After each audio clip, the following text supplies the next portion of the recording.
इमरान खान से लॉन्ग मार्च करवाकर इन्हें किसने मामू बनाया?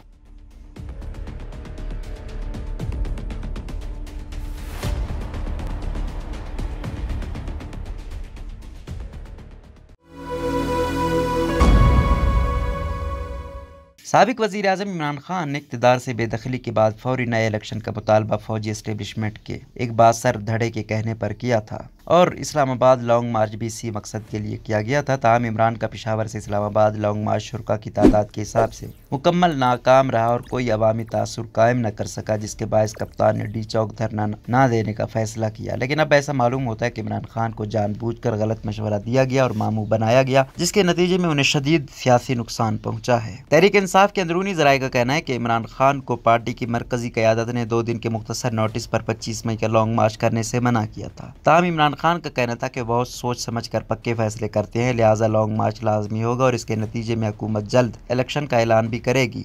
ताहम ना सिर्फ शहबाज हुकूमत इमरान के मुतालबे के सामने डट गई बल्कि लॉन्ग मार्च भी नाकाम हुआ। अवामी मुस्लिम लीग के सरबराह और इमरान खान के इत्तेहादी शेख रशीद अहमद ने तस्दीक की है कि इमरान खान से कहा गया था कि नए इंतखाबात का ऐलान जल्द कर दिया जाएगा, लिहाजा वो सड़कों पर निकले और तहरीक चलाए। शेख रशीद का कहना है कि इमरान इसी यकीन दहानी पर बाहर निकले थे और बार बार लॉन्ग मार्च की तारीख को भी आगे करते रहे। उन्होंने मुल्तान के जलसे में भी लॉन्ग मार्च का ऐलान नहीं किया, लेकिन फिर उन्हें लगा कि उनको ट्रक की बत्ती के पीछे लगाया गया है। वॉइस ऑफ अमेरिका को एक इंटरव्यू में शेख रशीद ने मौजूदा हुकूमत से मुताल्लिक़ कहा कि उनके अंदर भी कई ग्रुप हैं। नवाज शरीफ ग्रुप इलेक्शन की जानिब मायल था, लेकिन फजलुर रहमान और आसिफ जरदारी इलेक्शन पर जाने को तैयार नहीं थे। शेख रशीद ने कहा कि इत्तेहादियों में इलेक्शन कराने पर इख्तिलाफ की वजह से भाई लोग भी राब्ता करने के बावजूद फैसला नहीं कर पा रहे थे।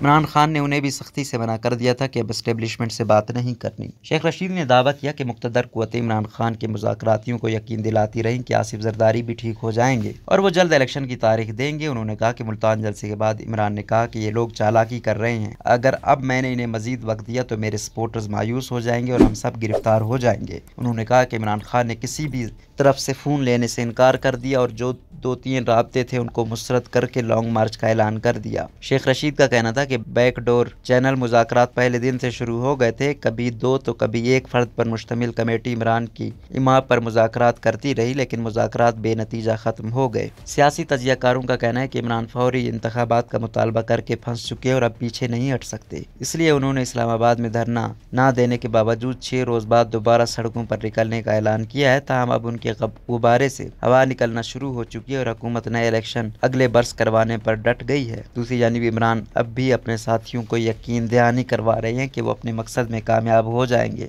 और 3 जून को मुस्तकबिल का एजेंडा देंगे। बाखबर ज़राए का दावा है कि इस वक्त एस्टेब्लिशमेंट के अंदर एक बड़ा धड़ा इमरान के साथ है और इसी ने इन्हें इलेक्शन का मुतालबा करने के लिए सड़कों पर निकाला था। बुनियादी मसला यह है कि यह धड़ा अपनी मर्जी का आर्मी चीफ लगवाना चाहता है और शहबाज हुकूमत को नए आर्मी चीफ की तकर्रुरी का मौका नहीं देना चाहता, इसलिए मौजूदा हुकूमत पर फौरी इलेक्शन करवाने के लिए दबाव डाला जा रहा है। ताहम आसिफ जरदारी ने नवाज शरीफ और शहबाज शरीफ के अलावा मौलाना फजलुर रहमान से इत्तफाक राय करवा लिया है कि मौजूदा हुकूमत नए आर्मी चीफ का तकर्रुर किए बगैर अगला इलेक्शन नहीं करवाएगी।